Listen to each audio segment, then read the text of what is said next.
Howdy folks, and welcome back to World of Warships with Rear Admiral Jingles. And today's video is going to be on the short side, but I make no apologies for it because I really just want to get back to Star Wars Battlefront. Oh, let me enjoy it while it's new. This video almost didn't get made, and not because of Star Wars Battlefront, or even Fallout 4, but because, well, the email that sent this one in said, "Amazing! New Mexico game, 150,000 damage, 3 versus 6, comeback victory." And I thought, well, that sounds interesting. I'll have a look at that. And this is the replay that was attached to the email. It doesn't look much like a New Mexico, does it? I thought, oh great, he sent me the wrong file, and I almost didn't bother watching it, but I did. And boy am I glad I did. This is Belgarath the Sorcerer, and with a name like that I think there's a fairly good chance he's a big fan of the fantasy author David Eddings. As should be pretty apparent by now, he is not sailing the New Mexico US battleship. Instead, he is in fact sailing the Japanese Tier 5 battleship, the Congo. I don't generally show too many battleship replays, and there's a good reason for that, because if you're doing well in a battleship, it's generally not too interesting to watch. The novelty of seeing really big Citadel hit numbers at long range, it gets old pretty quick. And generally speaking, for a battleship replay to be exciting in the way that a fast-paced cruiser or destroyer replay can be exciting, things have to start going very badly wrong for the guy driving the battleship. And so I'm sure you'll all be delighted to hear that this is a very exciting battleship replay indeed. Not at first. At first it's your usual battleship gameplay, long-range gunnery duels. But when the shit hits the fan in this match, it hits the fan very quickly and very violently. And as the fighter aircraft from the 4 aircraft carriers in this match start to mess it up in the centre of the map, all the stars of the show sail into view. There's a Fuso, there's a New York, there's a Nicholas, and any second now, there he is, there's the Kuma. We're going to be seeing more of these guys very shortly at much closer range, but for now Belgarath is just going to do what you do in a battleship. As soon as something sails into view, long range gunnery with his 14-inch guns scores 1 hit on the Fuso, doesn't appear to do any damage. Friendly destroyer up ahead has gotten himself into severe trouble, and here come the dive bombers.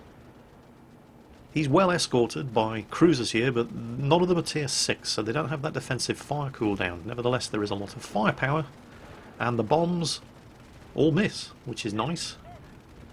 The dive bombers taking a serious hammering from all of that anti-aircraft fire as Belgarath lights up the Kuma. The shots look pretty good, and they are on target, but disappointingly not a lot of damage. Friendly destroyer there has managed to disengage without getting himself sunk. Well done to him. Now here comes the pain train. Multiple smoke screens down there, so we can't see everything that's shooting at us. We're starting to take fire from an Omaha there.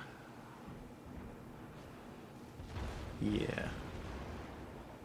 Again, very little damage either inflicted or received at this point.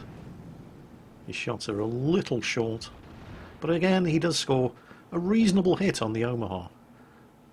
We're not seeing any of the big numbers that are the reason why people sail battleships yet.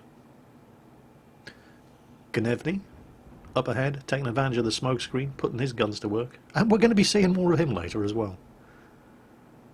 But for now, the Fuso appears to be sailing backwards. You can see the telltale trail of smoke from his central smokestack. So that's going to make him an easy target. Shots out with the 14-inch guns, and this does look pretty good. It looks very good indeed, and, well, 2 hits, and again, some damage. There's no shortage of targets over there, and it looks like we've spotted their aircraft carrier, or one of their aircraft carriers. Oh, actually, speaking of aircraft carriers, we're going to interrupt this gameplay to show you what one of our aircraft carriers are doing. Because this has to be the quote of the year. He's there in chat, by the way, saying, "Other carrier, what are you doing? Why are your planes all the way over there? Attack them while I have them distracted." What do you mean, while I have them distracted? Well, look at this.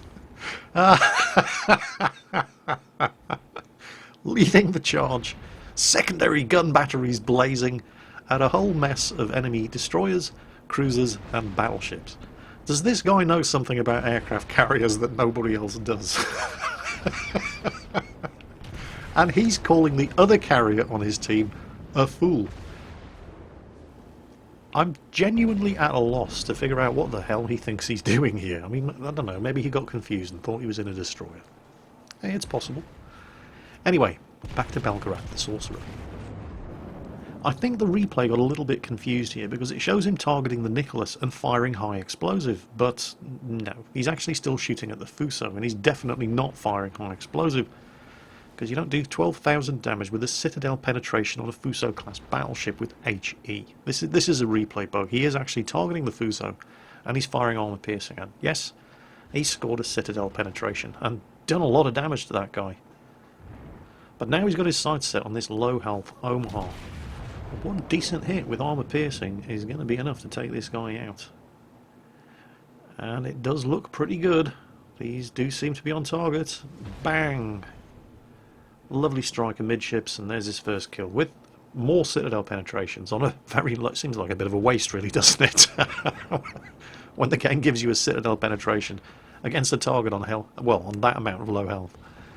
But anyway, bringing our attention back to this Fuso, who's still sailing backwards, and for some bizarre reason people just aren't shooting at him. I guess they're probably occupied with all those destroyers that have been spotted, which is understandable, but when a target as valuable as that is just practically stationary in the water and you're the only person bothering to shoot at them, it can be a little frustrating. Poor old teammate up there in front in the Wyoming's been taking a battering from everybody, and unfortunately for him his troubles are only just beginning. After the Wyoming he's got the New York, and the New York's alright. And the Fuso is still reversing. What the hell? Unfortunately after the New York he's got the Colorado. There's a well-known saying in World of Warships, the team with the most Colorados loses. So, yeah. Good luck with those American battleships. Good news is, after the Colorado it does start getting better. And wow, people are actually shooting at the Fuso now. Fantastic. Some fire coming in from the cruisers. Come on, let's get this guy set on fire. Of course, they've got nothing else to shoot at now, so they have to start shooting at the Fuso. And the damage is starting to mount up. Although, the Fuso has actually engaged his engines and is moving in the right direction. I mean, the Fuso isn't a particularly fast battleship, not like the Congo, but it's a damn sight faster going forward than it is going backwards, and harder to hit.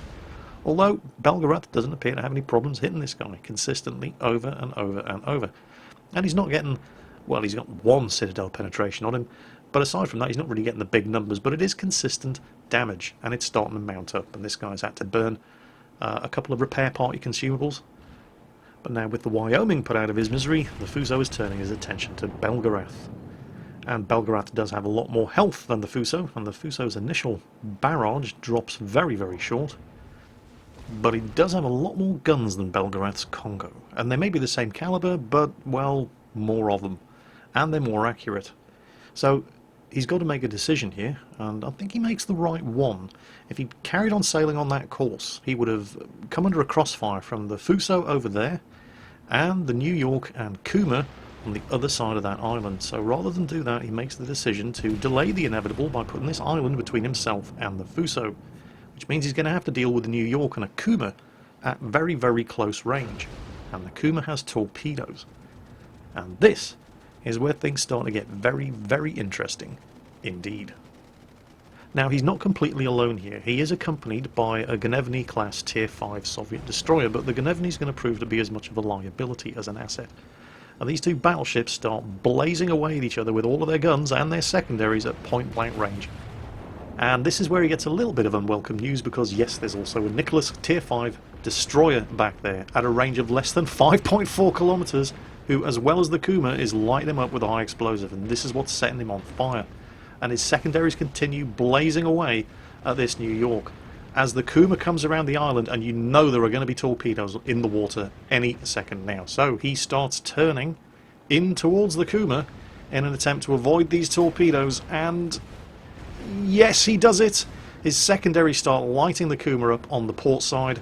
His starboard side secondaries are pummeling the New York as his port side secondaries take the Kuma out. And oh crap, friendly torpedoes! His main battery guns finish off the New York just in time to take one in the tail from that rather careless Gnevny, who fired a full spread of torpedoes and he managed to hit the New York with one of them. Unfortunately, he's run himself aground, and he's in front of the guns of the Fuso again. But what's going on with that Nicholas behind him? The Nicholas had been suspiciously absent for a minute or so, but there go Belgarath's secondaries. The Nicholas has come around the other side, and is attacking the Gnevny, who has lost 75% of his engine power because he's in the map border. Belgarath's secondaries set him on fire, they earn him the High Caliber Award, and then they knock out the Nicholas's engines. The Nicholas burns his repairability, gets his engines back up and running, swings his guns around, and starts trying to finish Belgarath off as that Fuso continues to pour shot after shot into him. The Nicholas starts lining his torpedo tubes up to fire off the starboard side, and there is absolutely no way Belgarath is going to survive this. In fact, it's a miracle he survived this far. And the torpedoes are in the water, but he has one ace up his sleeve. His secondaries finish off the Nicholas. Unbelievable. But it's like I said, Battleship replays tend to not be particularly interesting or exciting until things start going horribly, horribly, badly, badly wrong, and then they get very, very interesting and very, very exciting very, very quickly. And remember, this wasn't the replay that Belgarath thought he was sending in. He thought he was sending in a New Mexico match. And I'm very glad that he did get the replay files mixed up, because this replay highly amused me. And I hope it highly amused you guys too. Look at that. 27,000 damage done with a secondary gun batteries. I've seen guys who don't do 27,000 damage on average in every game they play. World of Warships. You so silly. Anyway, I hope this relatively short video has at least entertained and amused you today. Because now I'm getting back to Star Wars Battlefront. I'll see you next week. No, I'm kidding. I'm kidding. I'm not going to abandon you completely for Electronic Arts' latest time and money waster.